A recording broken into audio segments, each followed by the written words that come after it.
Isa pong pinagpalang Friday morning mga katots at ngayon pong Biyernes ng umaga, ang ating magiging simpleng tanong, ano ang role mo? Ano ang ating ganap?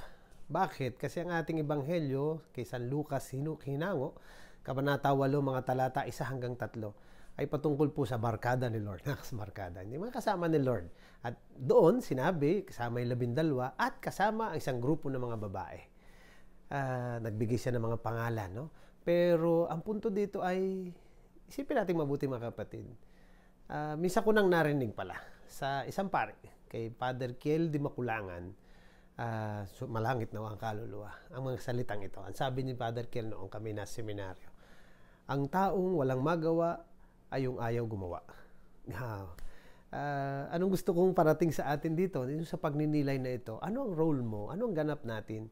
Kasi sa totoo lang, kada isa sa atin, everybody has a role in this world, in this church, in this community. Lahat tayo may ganap.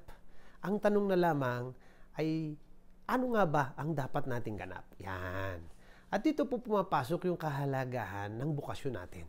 Pagtawag ng Diyos. Ang pagtawag ng Diyos na tayo namang lahat ay tinatawag para maging bahagi ng pagpapalaganap ng kaharian ng Diyos sa mundong ito. And one of the things that we must put great efforts to is discover to what God is calling us. Basta't ang malinaw mga kapatid, ang bawat isa sa atin may ganap. Kung wala pa tayong ganap sa buhay na ito, lalo na sa pagdadala ng kabutihan sa mundong ito, pagdadala ng mabuting balita sa mundong ito, ay sapagkat baka mamaya-maya, hindi pa natin inaalam kung anong tunay nating ganap. Wala ditong pinipiling edad, walang pinipiling kasarian, walang pinipiling katayuan ng buhay mga kapatid.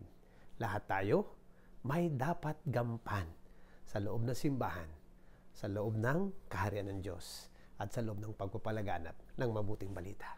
So kayo po ba? Ano na ang iyong ganap? Okay po, sige. Balik siyempre tayo sa ating paanyay sa inyong lahat. Naggumanap tayo sa pagpapalaganap sa pamamagitan po ng pagiging cyber missionaries. Mag-evangelize po tayo lagi sa pamamagitan ng ating social media. Like, share, follow po ang ating page, ang ating Instagram at Thought for the Day, YouTube channel natin at TFTD Blessed and Blessing, at ang ating TikTok at Thought for the Day. Pagbati natin ng happy birthday kina Clariza Moren, Lara Angeline Katigbak, kay Maiza Aquino, kay Maureen Mascareñas, kay Ayiza Rodelas, kay Lino Peña Redonda, kay Arnold Handusay, kay Vicky Morada, sa aking pamangkin ding si Jordan Delig, kay Kim Castillo, kay Renzai Medenilla, kay Mark Carillo, kay Fredeline Ornedo, gayon na rin kay John Francis Flores. Happy birthday sa inyong lahat. At special prayers po sana para sa tatay at nanay ko, kay Ka Marcelino at kay Kadita, sapagkat pinagdiriwang nila ngayon ang kanilang ika-6 na pong wedding anniversary. Yee! Boom! Bam! Talaga naman, yan pala talagang pwede pa nga yung 60 years still in love. Kaya nga po, pakidasal po, pakisama na rin sa dasal aming buong pamilya. At syempre, patuloy din ang paghiling ko naman ng prayers pa rin para sa iba pa nating intensyon, katulad ng lahat ng taong may karamdaman at nangangailangan ng healing, at lalo na rin po para sa kapayapaan sa Ukraine. At sa ating pong lahat, pag alam natin ang tunay nating ganap sa mundong ito, lalo na sa kaharian ng Diyos at sa simbahan.